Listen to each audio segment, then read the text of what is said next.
So there's a new show out called Virgin Island. I don't know if you've heard about it in the US, but those of you who are around the world might have heard about it on Channel 4.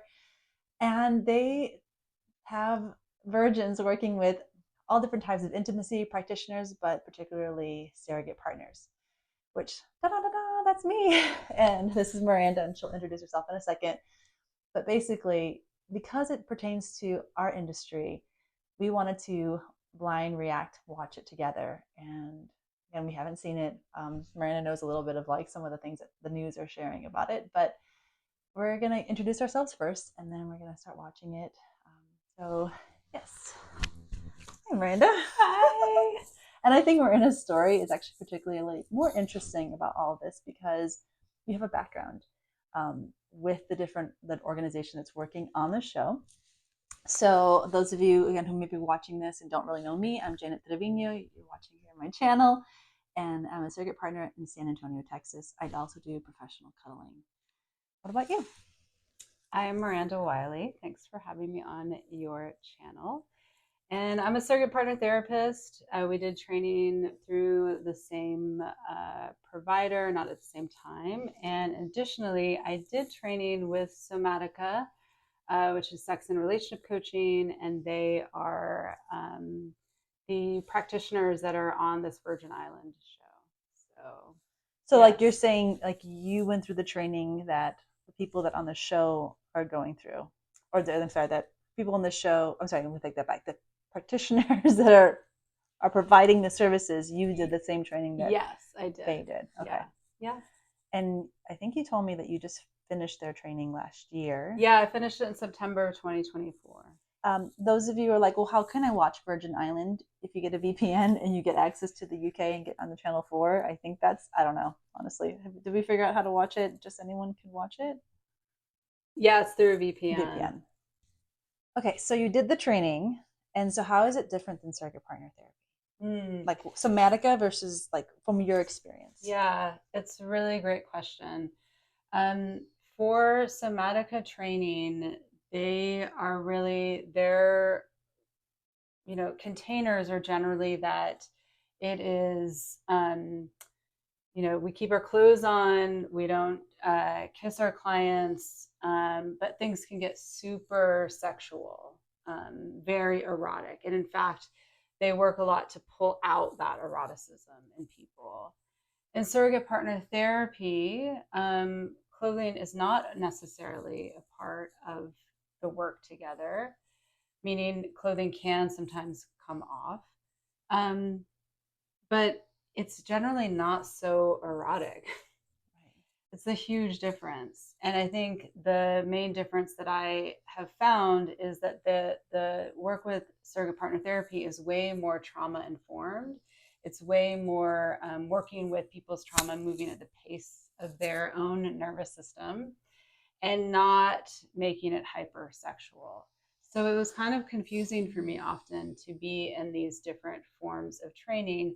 One that was really like pushing things to be sexual, and one that was like trying to understand why a person had avoided sexual situations and getting them to understand more their own comfort level before even invoking and pushing sexuality on them. So for those of you who don't know, Virgin Island is using this organization called Somatica. Their providers are present in the show, and from your experience, they don't do surrogate partner work from what you've seen when you were in the training last year. So this is going to be really interesting how they pull these together. We do not know Somatica's stance on surrogate partner work other than on their Instagram they have posts about it, so they're talking about it. But that's only recently, because right, so when I was in training, they really differentiated and said, we do not do that. Surrogate partner therapy is for people who have way bigger issues. There is disability, there's dysfunction. We do not do surrogate partner therapy. And that seems to have changed. That does seem to have changed. So we're going to watch the show together and see how now Somatica has integrated both their, what do you call it, like sexological body work. They don't Well, yeah, I erotic. guess, yeah, there is a thing, because they're the founders of Somatica are the main providers or the clinicians of the show, and then underneath them there's other sexperts. So there are two surrogate partner therapists, and then there's also sexological body workers and other people who have different coaching titles.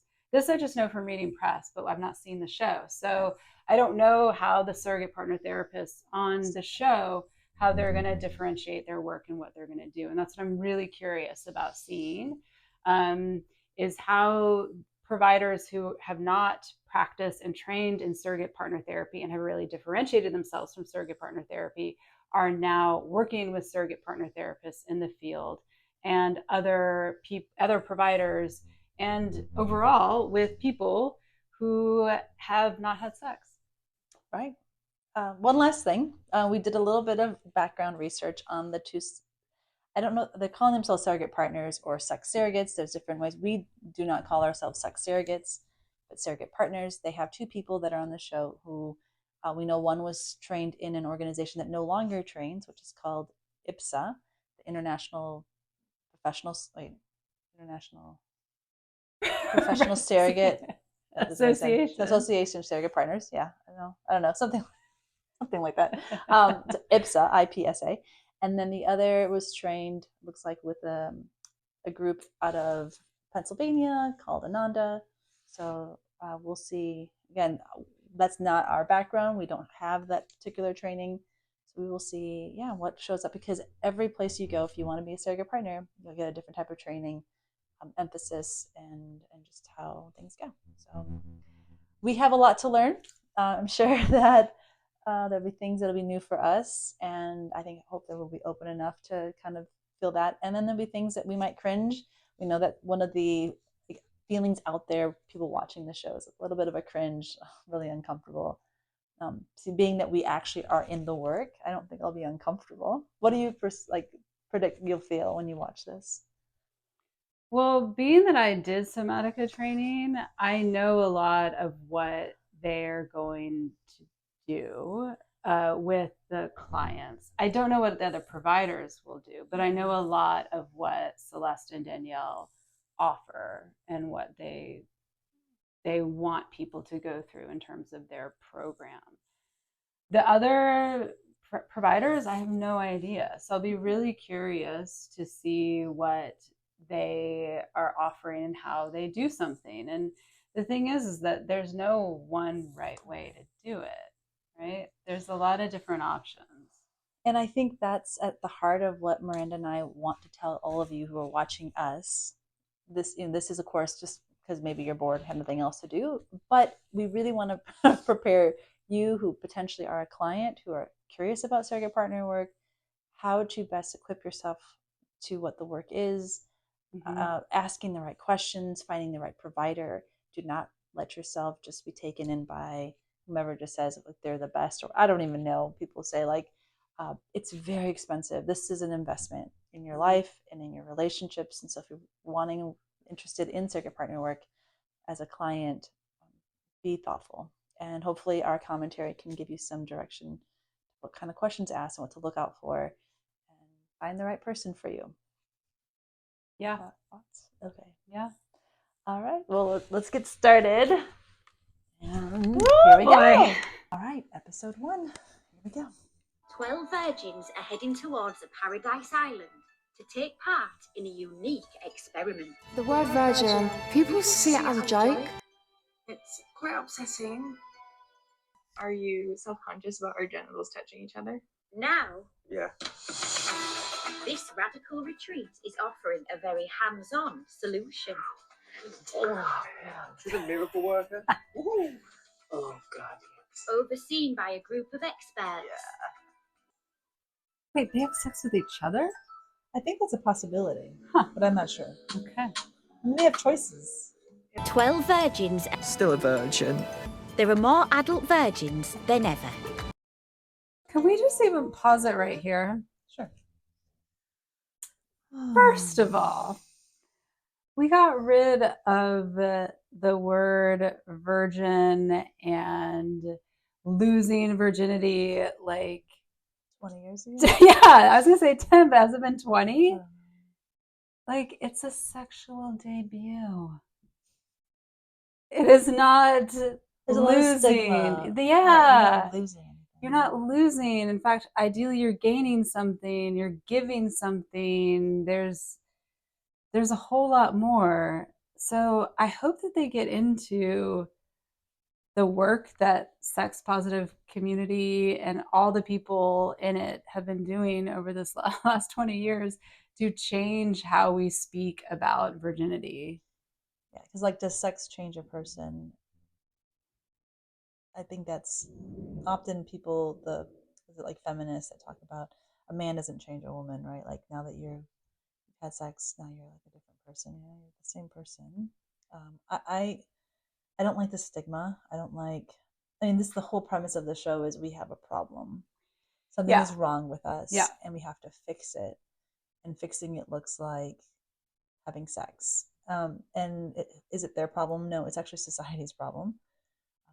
But I also will say that they're right about one thing. This generation, this younger generation, is the generation that's having the least amount of sex. Mm-hmm. And instead of, again, looking at that as a problem, we should be looking at like, what is it about our society that's making it that people don't want to engage this way? Like, I think it's a testament of there's problems in our society, not there's problems with people. Mm-hmm. Yeah.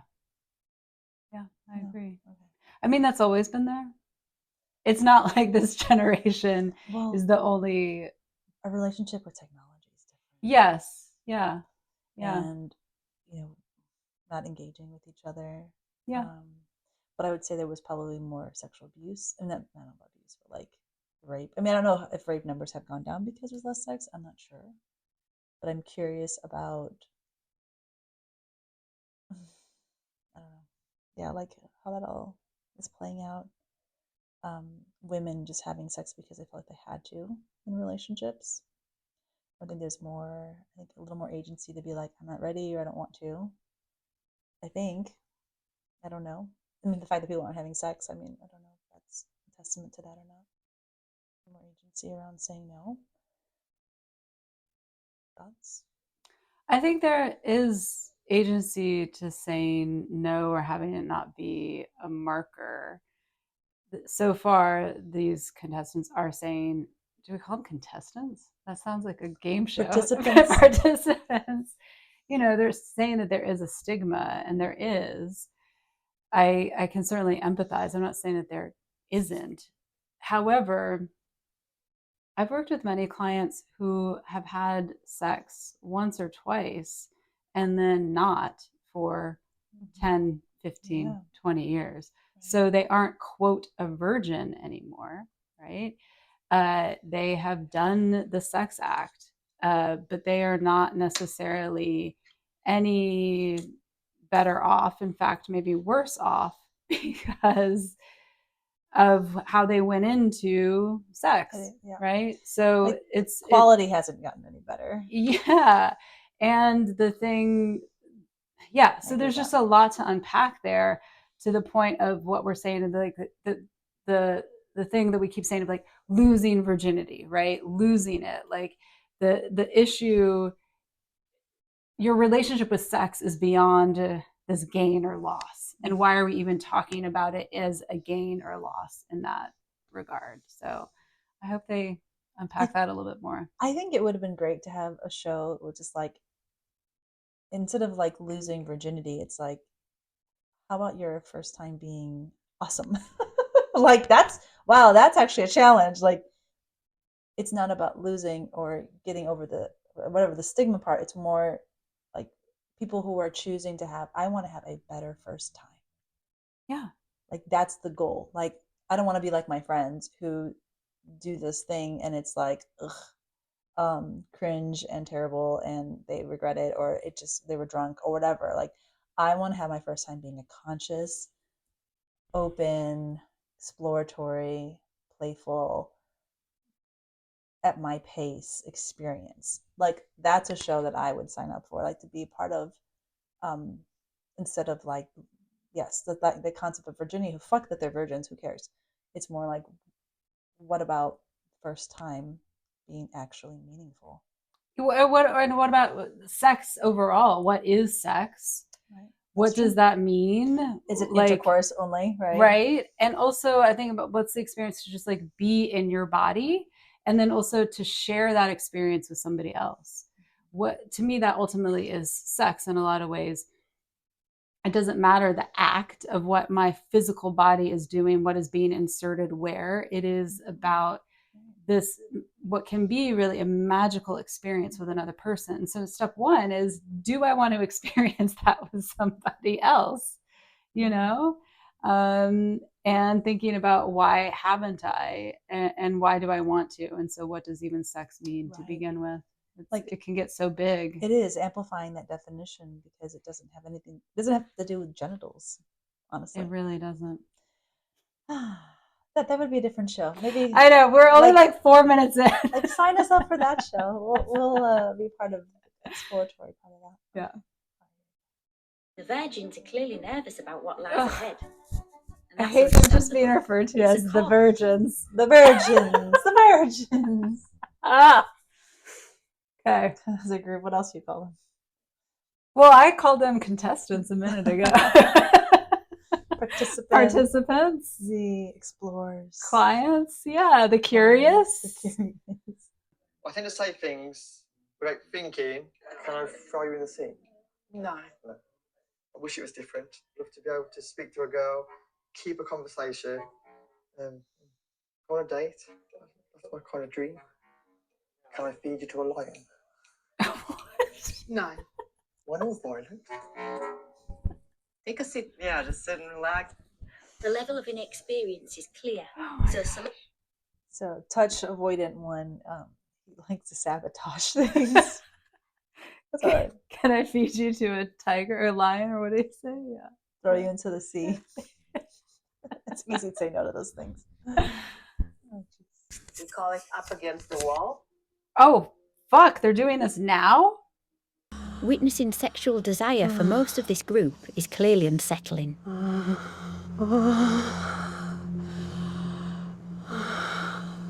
whet their appetite. Oh, wow. Do you know about this one? I know. Yes, I know all these exercises.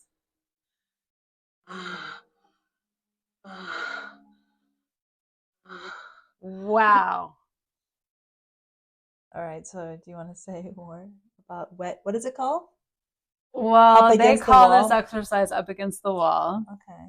And they said that they want to do it And this is Somatica. Yeah, this is a Somatica exercise. Would you ever do this with the client in the first session? Fuck no! Okay. Oh my God. Okay. Do I do this with clients? Yes. But would I do this in the first session to, quote, whet their appetite? No. Their appetites have already been wet. They live in a culture that is throws sexuality around. They know what this looks like, which what this is for people who can't see this, which is all of you, presumably. Well, we might show a little bit of it. Okay. All right. Okay. Yeah. Thank you for that. It's a very erotic, it's like, I'm going to take you now, getting pushed up against the wall. It really plays with power. It's incredible for clients who have seen this happen in movies and have never imagined that they could be that person. For the clients who are like, I've seen it in movies where like to have sex, like, can we say fuck? You already have. That's okay. Okay. To fuck a woman against a wall, right? We've seen this in movies. And I've had clients who've been like, I want to be that person. I don't know how to be that person. And this exercise can really get somebody to embody becoming this person and being this person. This is something that I do at the very end when they understand their body more and it's like a building block, right? So what I think is an interesting choice is that they're saying, like, we just want to show you how to whet your appetite, but they know this. They've seen it on the media. They've seen this in movies and everywhere. And they already feel isolated and different, and they can't do that. I just want to bring up that I've never heard about this. Okay. And as a surrogate partner, I've never incorporated this. So this is definitely coming from Somatica. And I've never known of a surrogate doing this as part of it. But I think for the clients that are wanting that experience, they probably wouldn't even know how to ask for it. So I think it's good to have it on the menu. But like you said, later. Yeah, no, I had a client specifically said when we got into kind of like what conversation of like, what does sex look like? What do you want? And it was like, the goal was about confidence. And he talked about, I want to be the guy who can just go up to a woman and, you know, give those eyes and then take action and like, have sex with her against a wall. How is that? Is that even possible? How do you do that? Is that a movie stunt? Is it real? And I was like, I have just the exercise for you. But we did that way later. Okay, let's see how they technically use it they're here. not doing this with the clients yet, or the participants. I'm not going to call them the virgins, but but they are doing it like as the third exercise to show them maybe what's possible, right? All right, let's see how they incorporate it, because I'm curious now. Missing sexual desire for most of this group is clearly unsettling. Yeah, it's really. I think it actually has to do with they're showing it because they really want for TV to see how uncomfortable everybody gets, and that's the manipulation of these type of things.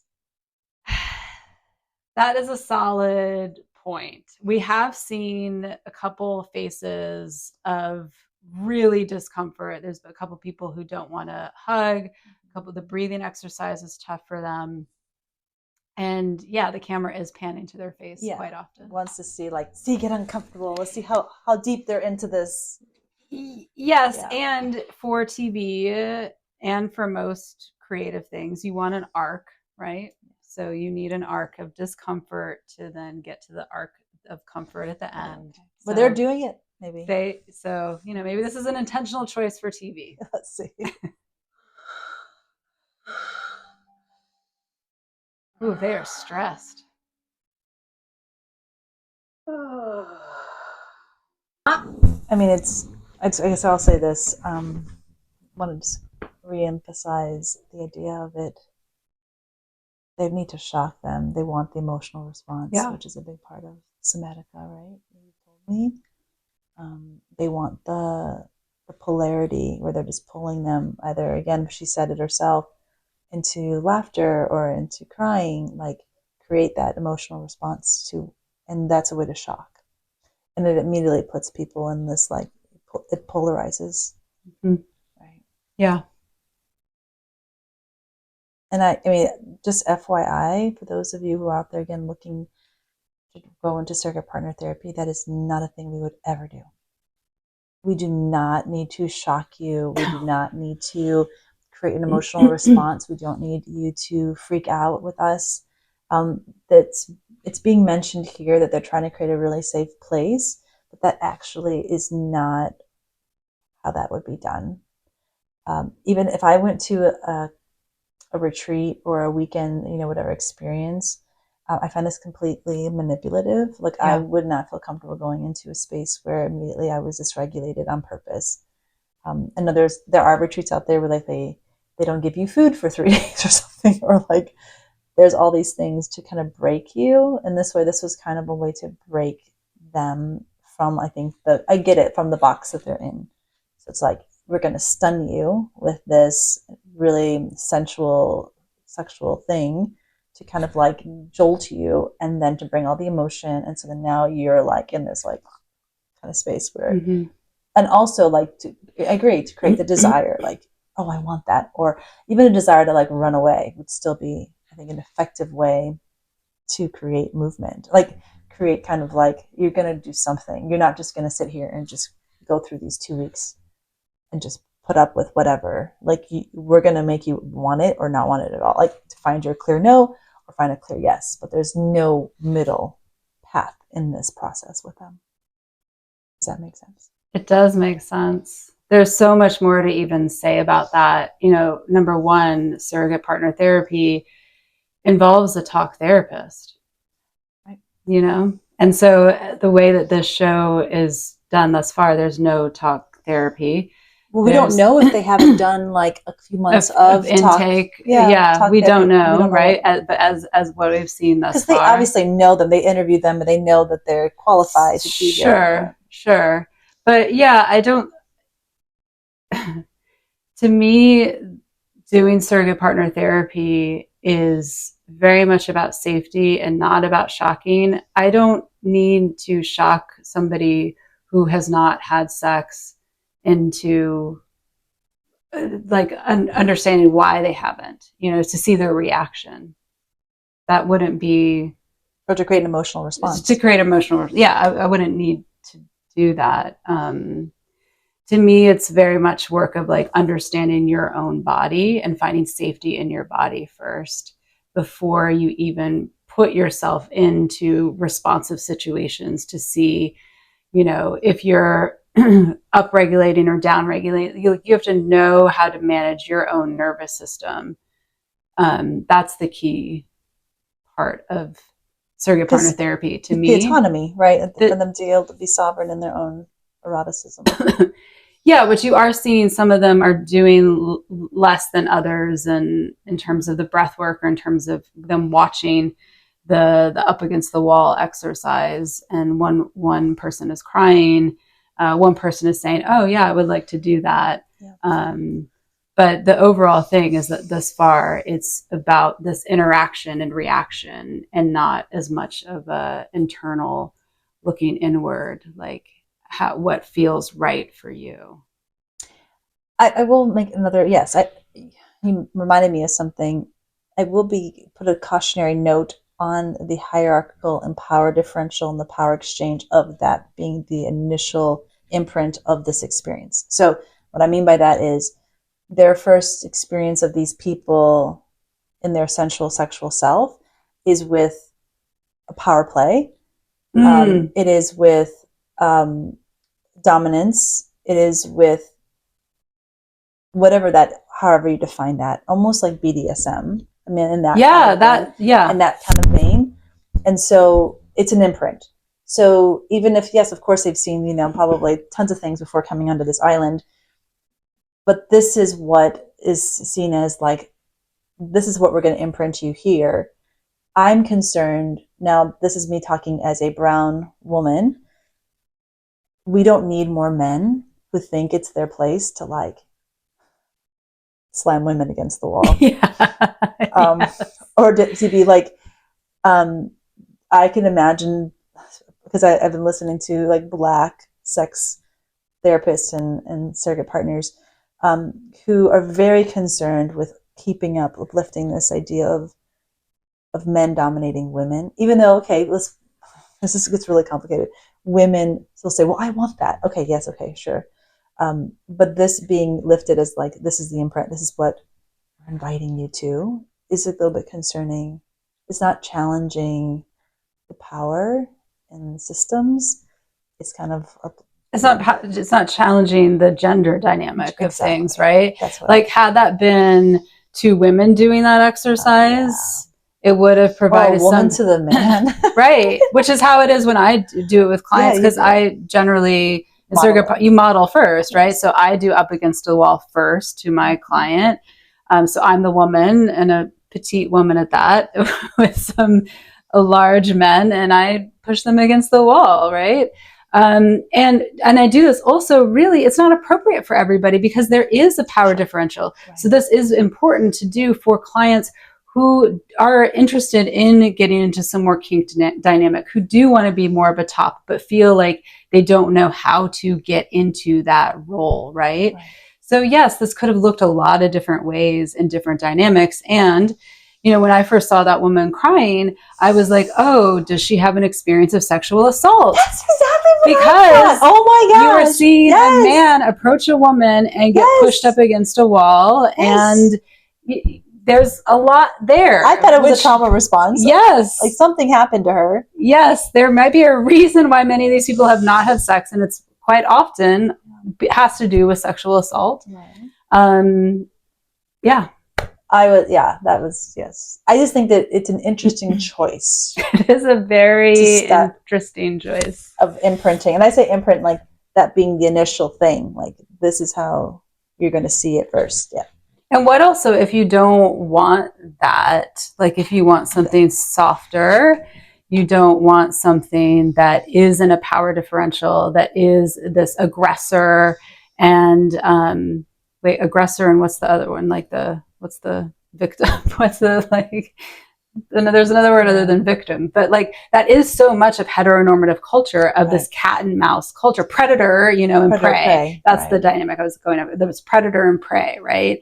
If you want to play with that, like, great, here are some skills for that. If you don't, here are some other skills and exercises for that. So I'm assuming that you don't do that exercise with all your clients. No, because it's not appropriate. That's what they want, right? Yeah, it's not appropriate. It is for my clients that really, they are interested in kink, and also like the confidence aspect, where they really do want to be in a more of a take charge role. And that is where they can start to really embody it. And I have them do it like over and over and over again until it becomes in their body. Sure. Because the first time they may still, because you wait for them, like the person who is against the wall and the person who is at, like, you wait for them to approach you, to, you know. And so if they have a lot of people pleasing tendencies, if they have been waiting to be told, if they have a lot of things in their background where they don't know what they want, they are still waiting for my cues. Right. And so it's an exercise of being like, no, you get to make the cues. I am in service of you. But before doing that exercise, I would go back to like some Betty Martin work, you know, and do like Google Betty Martin. Yeah. I would do the come here, pause, go away. Like, that's where I begin. So I will say there's two possibilities. I'm just going to make a prediction. I don't know. This was either to normalize this being, inviting all of them to participate in this level of eroticism. So they're normal, or it was just for the emotional reaction, right? That's what it was, diagnostic. So sometimes I guess they use this as to kind of figure out where everybody's at. They're using these beginning exercises to see where's everyone at, what's everyone's, like, how people are responding, reacting, so that they can kind of put them into categories and like diagnostic to figure out like what their prescription will be, like what their remedy, how they're going to fix them. I guess that's my thought. So I'm guessing, but I'm going to lean towards, I think it was manipulative and diagnostic. Yes. And I don't think it was expected that they'd all do this, but we will see. Okay. Yeah. No. There's no way that I could experience one, I don't think. I want to propose you a little game around touch. Okay. You just ask for the kind of touch you really like. Okay. Yeah. Okay, so I have to say one thing. The character, Emma, is that her name? Yeah, but also she's a person. The character, all right, character. The person of Emma. I mean, I don't know, like, I'm suddenly like, are they all acting? Is this all real? Yeah, it's maybe. The person of Emma, she comes in first day, hair down. Hair flowy, whatever. Now on day 2, I think we're day 2, right? Her hair is in tight braids, which is a clear sign for me that something has shifted and she is in protect mode and she is in like, I got to tighten everything up and like be. So I will say with clients, I do look at how they're showing up their body, their hair, their clothes, like all of it is a really good indicator of like, ooh, especially if it's shifted. Like they first meet me and they're one way and then they come the next time and they're just like, I'd be like, wow, let me. So I think they're going to talk about touch right away. And I'd be like, already I am tense. My body is tense right now. For her, yeah. She said that she doesn't experience touch because it might lead to a panic attack. Yeah. Crazy. And now she's about to talk or meet with the sexological body worker, and he just proposed a touch-based exercise. which also I first wouldn't pair her with an opposite sex person. I don't know her background. Well, I mean, they're not. Again, this is a 6-episode show. 6 episodes. I mean, how much of this has she talked with a therapist about? There's so much. I would do a talk person to kind of be like, because they're also acting like surprised at her behavior. So like, oh, we didn't see this coming. Is that real? I don't know. But if like, you've worked with this many people, you know, and you don't rush things. And I don't know what they're about to do, but for me, so much of it, like what you were saying about body language, is reading their body language. So I start very far apart with my clients. They are on the couch. I am on this chair next to them. And then I even just ask them, like, what would it feel like if I came to join you on the couch? And then they may say, that's fine, but they start to clench, right?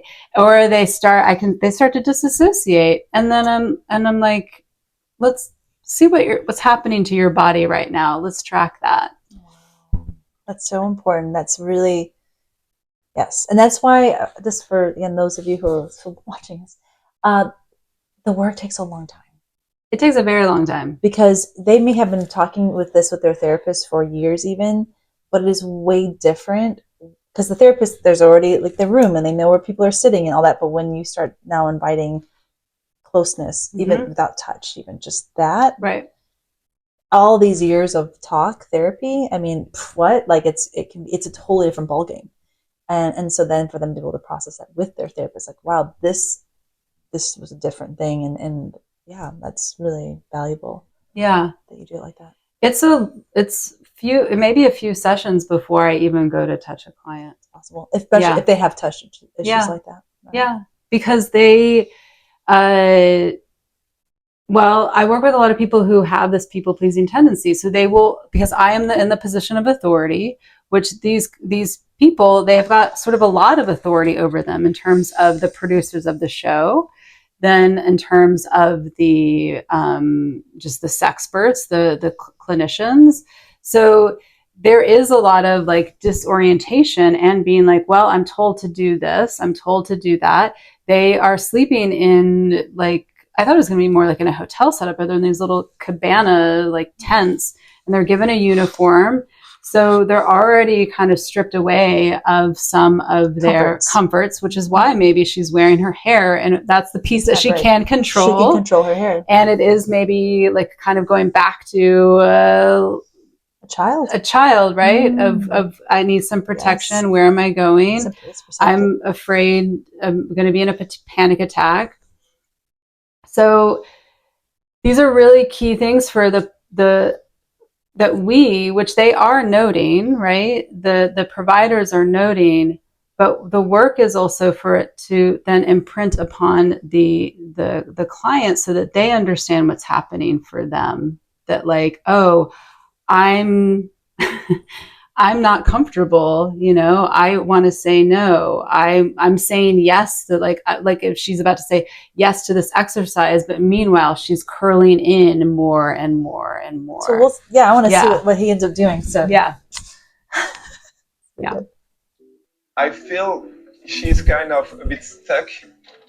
Thank you. See you guys. Of course she is. Stuck. Oh my gosh. Okay. Of course she is. She was going through it, but really one toe at a time, one step at a time. I mean, as she should. I'm lost. Why is he surprised? I don't know. We didn't get to touch the parts we wanted to touch. After throwing himself into the first workshop, Voila. The experts want to test how far Zach is ready to go.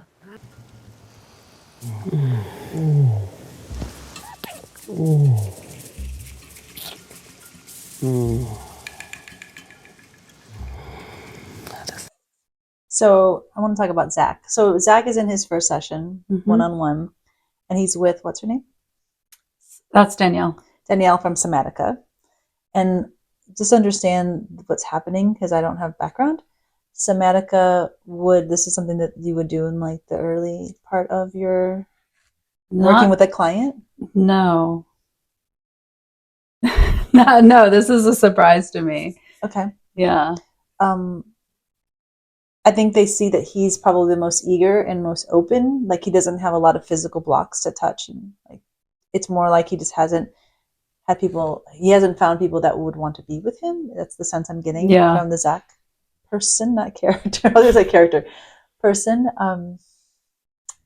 Thoughts on so what is she trying to accomplish with the making out, kind of kissing? I don't. First of all, I thought Somatica didn't do kissing.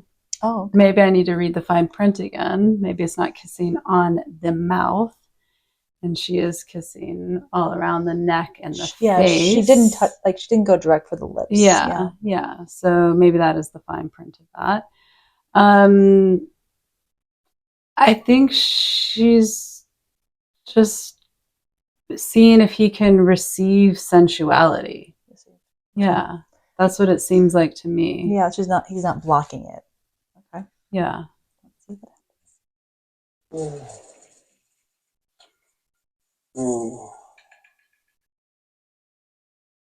I want to say one other thing. This is a bonus for us.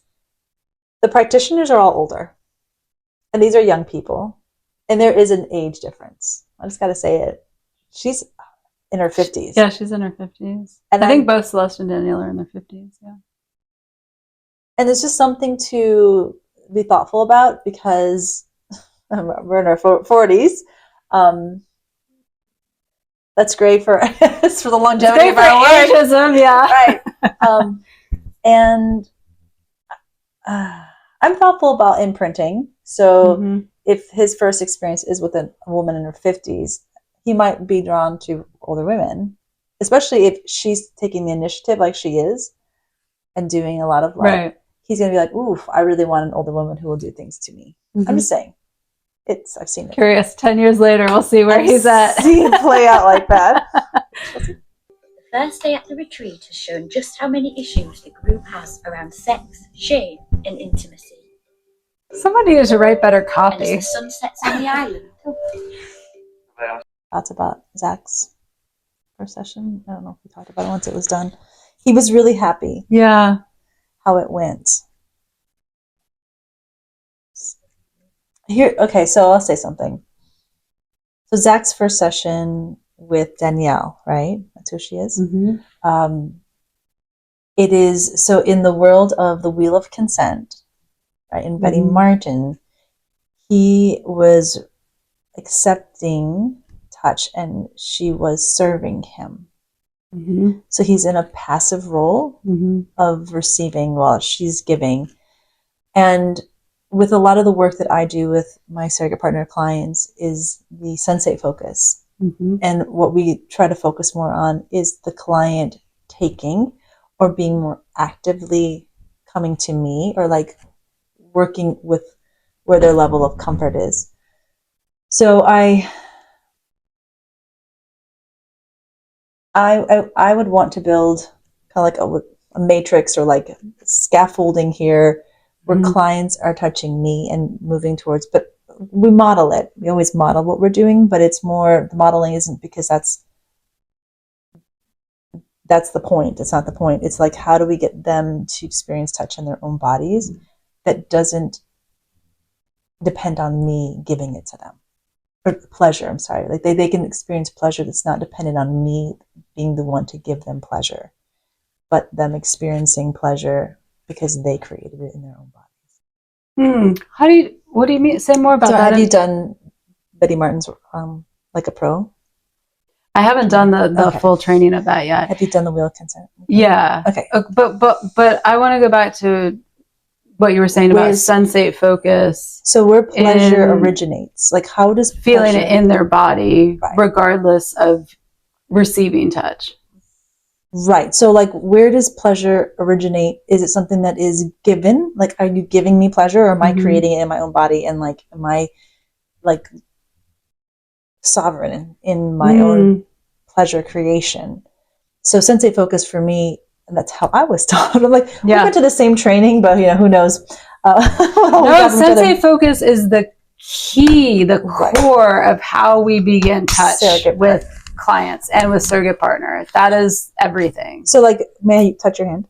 Yes. Oh, are we going to do a little no, sensei no, session? not really. But I just wanted us to just like explain to people, like, yeah. So like, it's touch where, again, the key of, well, we should say the key of Masters and Johnson and like where surrogate partner work originates.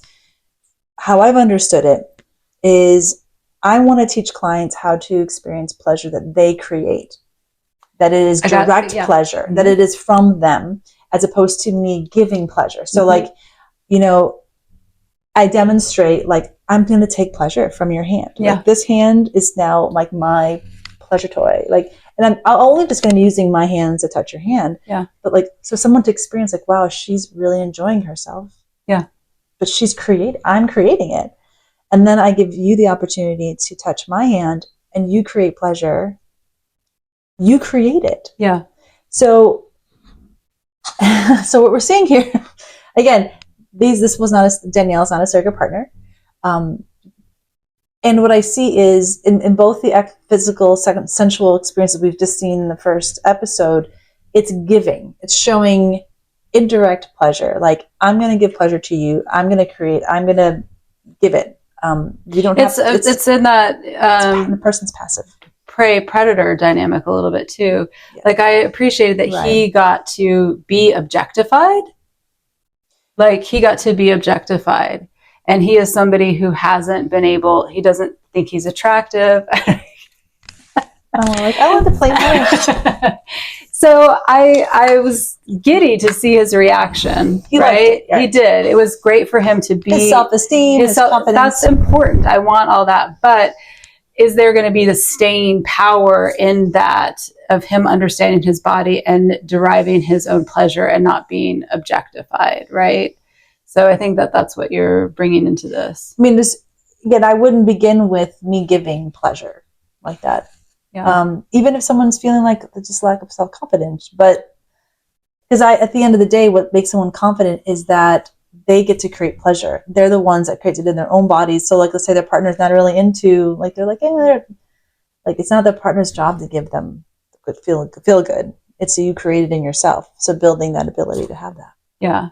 Well, and what Sensate Focus does is it's a slow progression, right? So you begin with the hands, then the arms, the face, the upper body, not the boobs, the lower body, the back body, the front body, then genitals. And you don't progress into each section until you're able to stay connected to your own pleasure. Right. And so what that means is like, how do I want to touch your hand that feels good to me? And touch is the currency of sex, right? And we do want to be doing this with agency, with self-interest. It's not that the person receiving has to just take it, like whatever the person is, how the person is being touched, but it's a way to start to differentiate and not have this enmeshment of like the power dynamics of what the other person wants, of like, I have to do this because they want. It's like just getting really curious about what feels good for yourself, and then building that trust that the other person is touching in a way that feels good for them themselves as well, right? So yes, because what it goes to eventually, we're in the beginning here. My concern is that later on, he's going to need a partner that does that for him. Right. To feel good, to feel confident. Like, I want to feel confident. It's your job to make me feel confident. So you need to do these things. Right. And that does not work. Especially since this is the character. This is the person. Yeah. This is the person that I was most concerned about around unchecked male privilege, unchecked, that kind of. Yeah. Like where the entitlement and like, we'll see. I think, what we're coming into a bit in watching the show Blind is that it calls into question for me, like, the differences between surrogate partner therapy, sex and relationship coaching, and what is appropriate for somebody who doesn't have sexual experience. What is the appropriate provider for them to see? Maybe we'll come to some of that. Yeah. Well, because there's several different providers here, right? So they all have their different specialties and their different niches. And I don't think that there's one particular answer, right? I'm not necessarily advocating solely for surrogate partner therapy as what only that people should see. Yes. I do think that there is a specific take of surrogate partner therapy that is of interest to me because I do work in both of these containers. And so my clients who have never had sex or who have not been intimate in anywhere from 8 to 22, 25 years, I think has been the longest, they to me are surrogate partner therapy. Like that is where I place them. And it is in that triadic model of myself as the surrogate, the talk therapist, and the client, and that collaboration. Because there's a lot that has let them be stuck, as somebody pointed out. Like, of course they're stuck. There's a lot of different ways, and we all have to have our ways of unpacking and approaching and collaborating in getting people to be unstuck. So yeah, I think it'd be good at some point for us to, for our best, I don't know, I can't really speak, but like, if you were seeing a client and they were saying, which one should I go see? Danielle here is a somatic sex therapist. I think that's what they called it, somatic sex therapy. Yeah, that's what Somatica is. It's body-based. Somatic sex therapy. Yeah. Okay. And then we have surrogate partners, and then we have just like the relationship coach, I think that's on here. Well, the sexological body worker, that's who right, Emma just met with. Right. So that's that own body of work. And then we haven't met a lot of the other people yet. Yeah. Okay. We'll see how it goes. You're amazing. Okay, well, you made us cry. This was really deep and really meaningful. And we're just so proud of you. Yeah. Amazed, actually, amazed. Yeah. What happens when the Somatica practitioner cries? You are very much welcomed to cry. Oh, the practitioner can cry? Mm-hmm. Oh, okay. They really want that to happen. In fact. Really? Yeah. Really? Mm-hmm. So they expect the practitioners to be able to cry? I don't know if they expect it, but they applaud it. Oh. So you to be able to empathize or to be able to actually... Well, yeah, but that's a key thing, because what does that look like? Right. I can have deep, deep empathy. I'm not a great crier. Mm-hmm. My eyes get watery, but does my face do that contortion? Does water fall out of my eyes so easily? No. But that's just me. So yeah, it is a thing of like, what does it look like to empathize? Does it mean we have to cry? And also, can it feel differently, than seeing water come out of your eyes? What do you cry with your clients? No, maybe I could. It's rare, but it's happened. But like, no, not like a regular thing. Yeah. And I also think it's just, again, weird that, how do they all have these gifts, or not these gifts, but it's items? How do they know to bring these things? This is the thing about reality show, because I always want to know these questions of like, what actually did they get asked and how? Yeah. Like what exactly was the prompt, right? Before you come, bring something. Like, did they have much of a prompt to go off of? Did they know that they were going to do this shame release exercise and something that they need to let go of that brings shame up?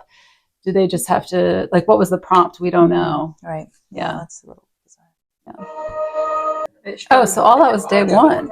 The morning after last night's shame exercise. Well, I think they arrived and then they had this is their first full day. They arrived like in the afternoon, I think. So that was considered the okay. All right, I want to say something. So right now on day 2, they're having to write an erotic story. And this is, I think, the closest thing that we have to this in our work as surrogate partners would be to have them do homework. And I have had, I try to do homework for after every session, and especially ones that are not like every week, whatever clients. So something that I've had them do is to write, to journal stuff, to start processing feelings or like how they experience their body or something, maybe not erotic story, but definitely have them do kind of like writing assignments. So I think that's, I don't know. This is, again, there's 2 weeks. They have 2 weeks. They're only there for 2 weeks. That's it, 2 weeks. So they gotta already it's just flawed. It's too. Come on, let's get the show on the road already. And I would use it. This would be a good diagnostic tool again. What is it showing? What's showing up in their writing? I would look at it that way potentially. Well, I know where they're going with this from a Somatica. Oh, okay. You have the insight. I do. Okay. They're going into core desire work, which is they've pulled from Jack Moran. So the Erotic Mind, Jack Moran.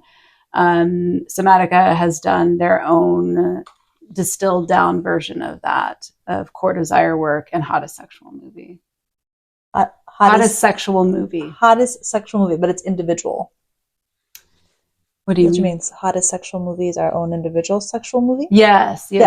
Like the script that goes on in our head. Oh. That the thing that takes us from 0 to 60, the thing that's in our spank bank that is just relied on, that is the thing that gets you fired up. That's your hottest sexual movie. And what do you do with that? Well, it leads into your core desires. Sexual desires. It gets into how do you want to feel during sex? And your hottest sexual movie is the set and setting of that. So is it a romantic movie, a spiritual movie, a kinky movie, or passion movie? Yeah. Okay. Which can go into the erotic blueprint.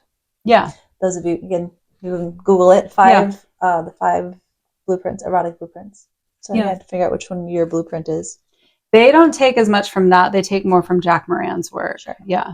But it's all kind of similar. Take the leap. It can be so empowering. What's going on? It's just so exposure. There's so much exposure, right? It's extroverted for sure. Yeah. Probably most of them are introverted. Yeah, it's very extroverted. So a lot of them, they're struggling to come up with their hottest sexual movie, which I hope they gave more of a definition of what that is. You didn't know. I could define it for you based on knowing this training. But then to get up in front of the class and say it. It's going into other issues that have nothing to do with their ability to. But seriously, going in front of the class, taking back to people who this is a classic reoccurring nightmare for people, and maybe actually did happen in school, where you were had to go up in front of the class and recite something and were made fun of, and so. Here's what I want to know. Can they say no? Right? I always wonder that about reality TV. Because they literally had them practice saying no at the beginning, day one. Yes. Can they say no now? Can they say no? Say no. I'd rather do it one-on-one. Because a good group facilitator would, in these kind of moments, you would first pair up in partners and you share with your partner, and you make it a little more intimate and more private so that you can. But again, all of this is to find out the core desires, like you were saying. Well, that's where I know where it's going, but they do this a little differently than how it's kind of taught, or I guess how I utilize this skill, which is again a more internalized way. And so it is I lead my client through a meditation where then you call out these different words and they are conjuring the hottest sexual movie in their mind. So it is private.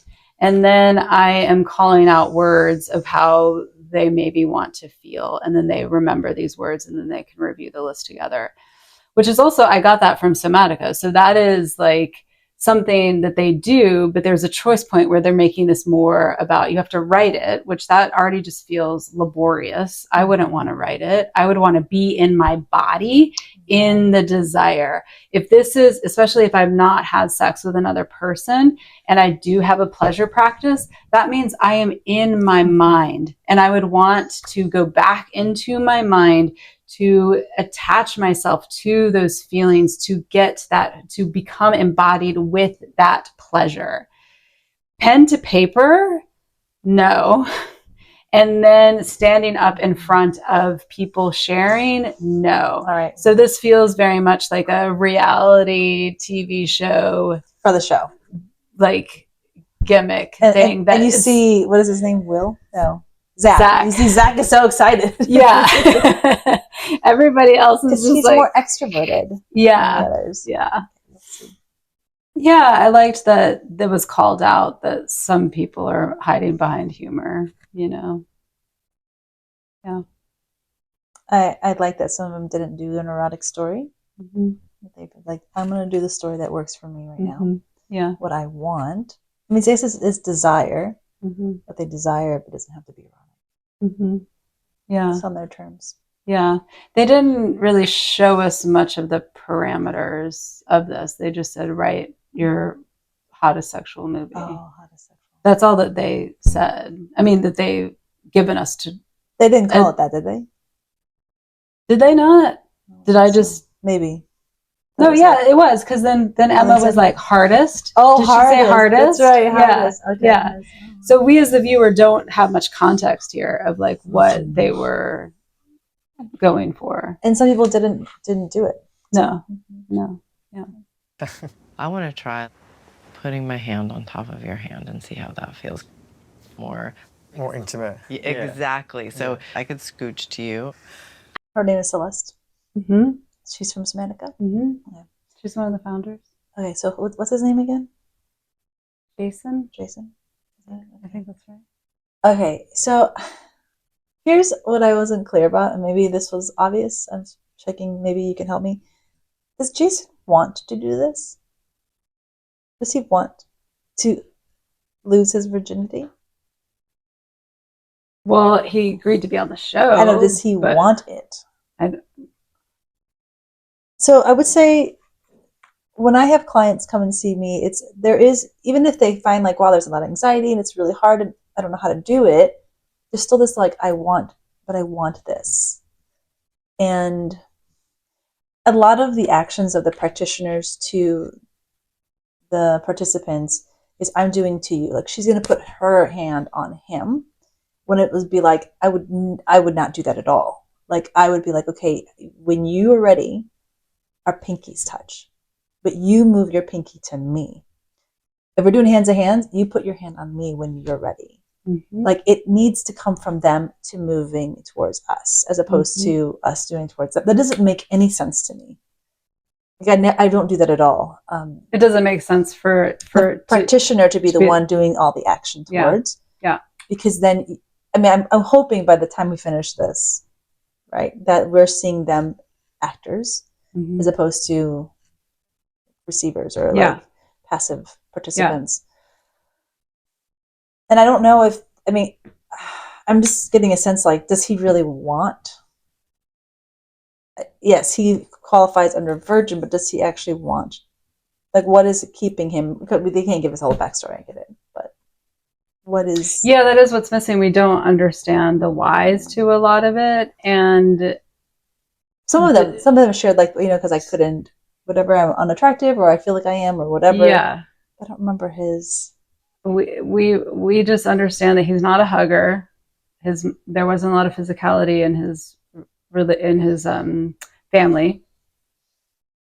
But I guess also the thing is, going back to your question, is like, does he want to be? Does he want to be a hugger? Right. I mean, I want to know, what is it that he wants? Yeah. Yeah, and we can see, like, do you like putting your hand on mine? Do you like me putting my hand on yours, for example? Okay. Yeah, just put it on there. Okay. She does it. Okay, like, does the sensation feel good? Okay. Yeah. All right. Okay. So can we try where I put my hand on your hand? Okay, yeah. All right, just for recording's sake, I did jump ahead. We did not wait 5 seconds.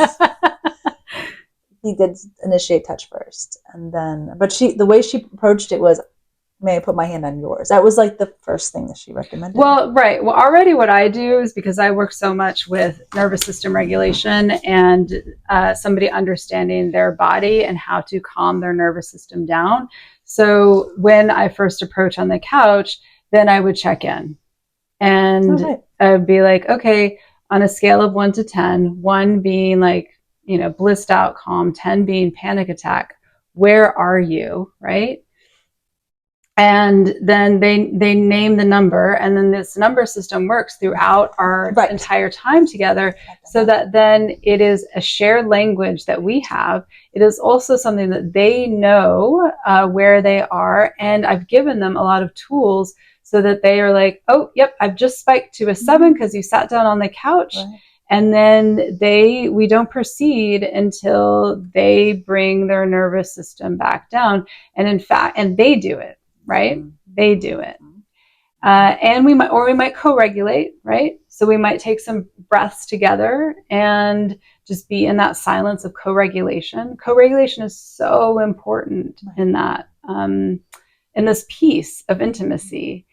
But it is for them, right? I feel like the work is our bodies, our nervous systems are in service to them. Right. So if they are like, oh, I'm a 7 and I'm going out to an 8 and a 9, then I'm going to say, okay, I'm going to actually then take a step back.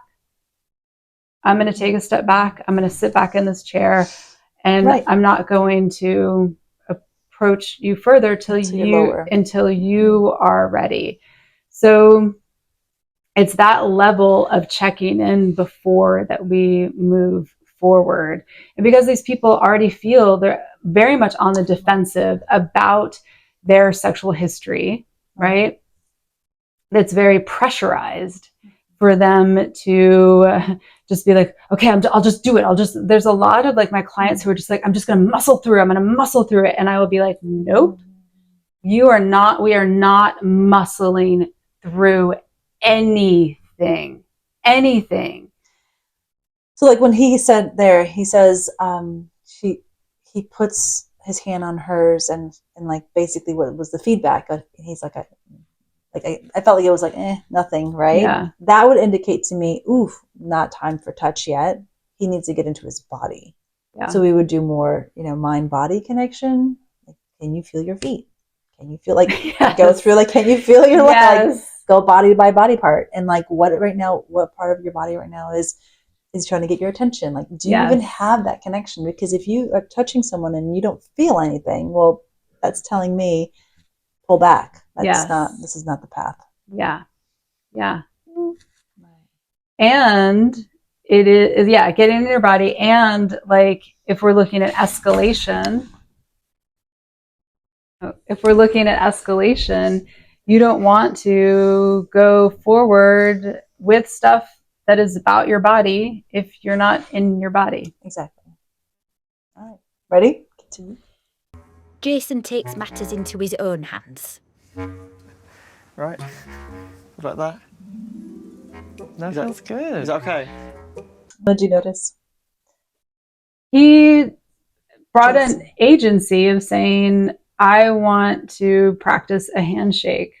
Something that he does, is comfortable with. Yeah. And that is an everyday occurrence, depending on the day and your environment and your work situation and all of it. You might be shaking a lot of hands. And so this would have been picked up on when he arrived at the island. That's how he greeted. Yeah. That's where you start. Yeah. We don't start with, again, what we think, oh, we need to do this thing. Right. Yeah. So good for him. He took it to something else where he's more comfortable, a touch that he is more comfortable with, or that he does more in his life. Right. And he is still trying to build up some comfort around it and ask questions of like, what is it like to shake my hand? What does this feel like? Let me try different ways. And like, look at that face. He's so happy. I was shitting myself because I had no idea what I was in for.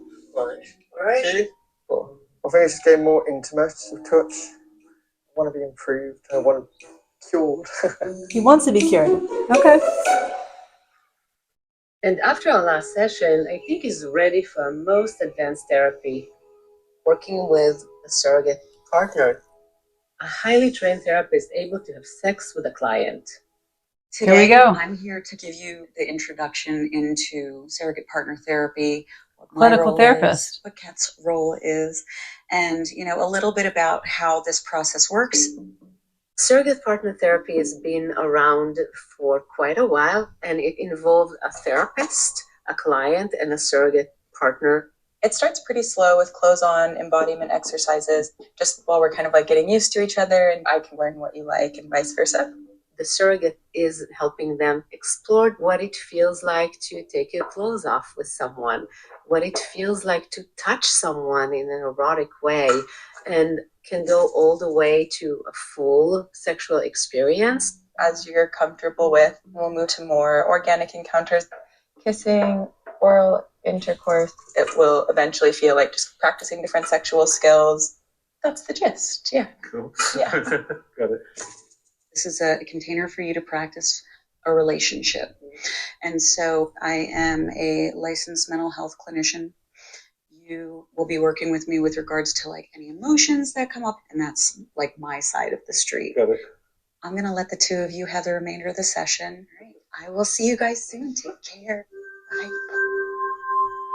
Is there anything you want to talk about before we move to some body work? I don't think so, no. Okay. I'm good. I'm gonna. It's happening.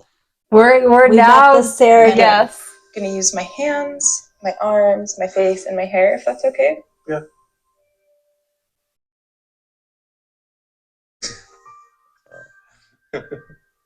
I think it's really important to teach people how to have sex.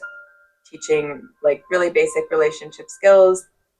When clothes come off, things get more erotic. Helping people be human again. It makes me want to do my job.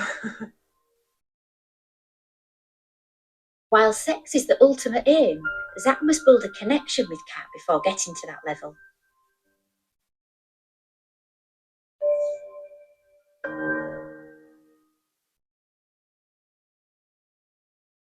How was that? It was good. I was tingly in a good way. Yeah. Are you ready to switch? Mhm. Yeah. Let's go.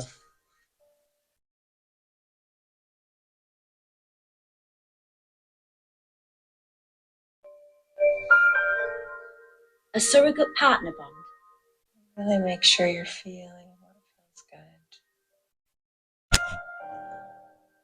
takes time to nurture, like any relationship.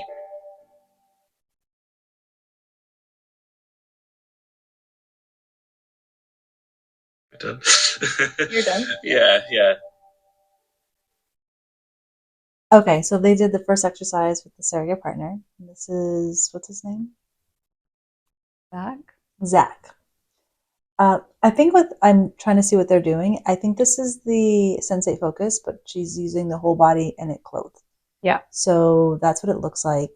She demonstrated how to do it. So she was touching his body and being in her own pleasure, it looked like.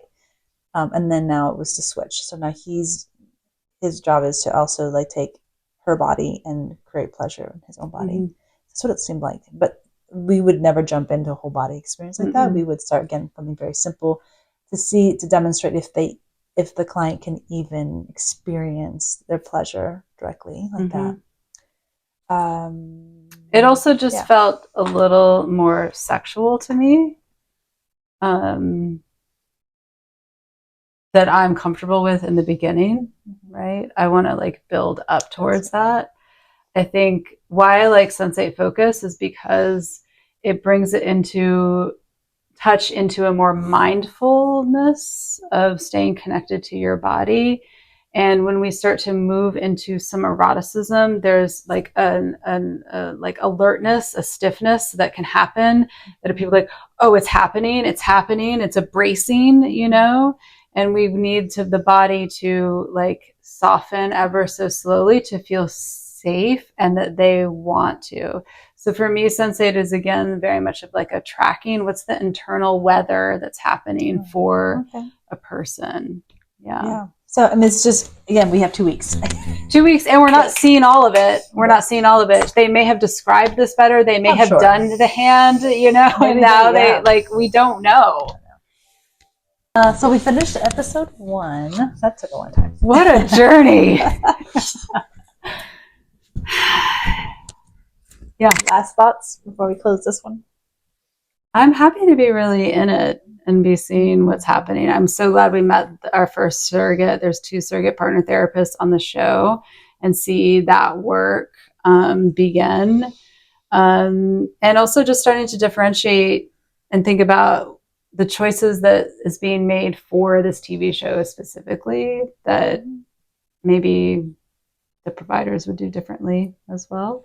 But also, they're doing already things very differently. Yeah. They explained surrogate partner therapy, and I think that was, I mean, I can't argue against it for the time that we have to explain it. That's okay. Yeah.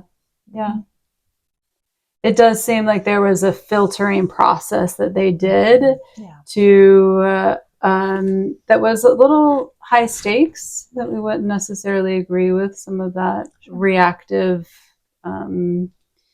organization of things, those exercises, but that filtering then to see who would be a good candidate for surrogate partner therapy. I am bringing up my concerns still about Zach. It's showing up even more, exactly what I thought. It's almost like, I don't think he's interested in having sex with Kate.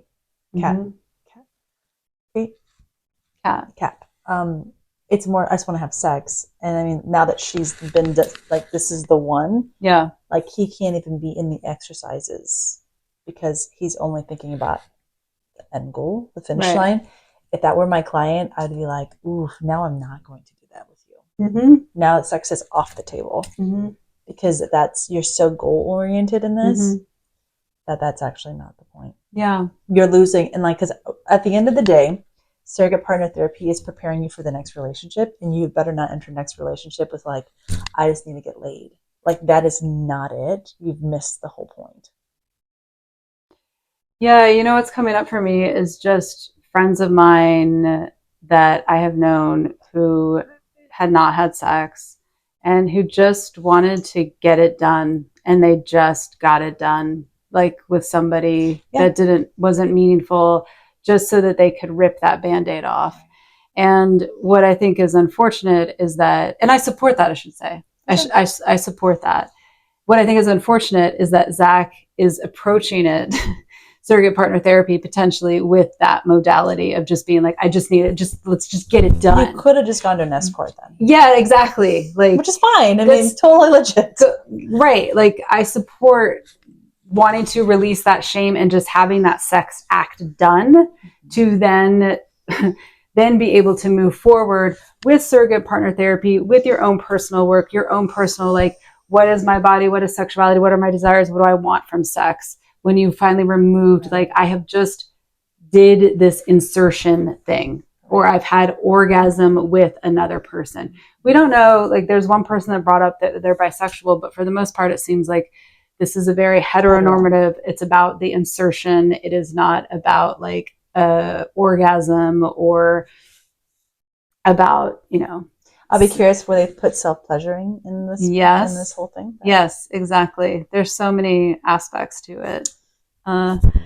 Hence why working with a surrogate partner and one that you trust and one that you build, like, you have rapport and you know how they do their work, is knowing like their values. And so hopefully you've picked up on our values at least a little bit as we explore all this. Not perfect. We have a lot to learn and to grow in as well. Each client, I think, teaches both of us, right? Each client teaches us how to be a better surrogate. And I think it also just varies per client. It does. Things are different. Yeah, but I would probably be a little bit rough on that dude. I'd be like, no, it's not going to happen. You're not going to. Okay. Yeah. Until episode 2.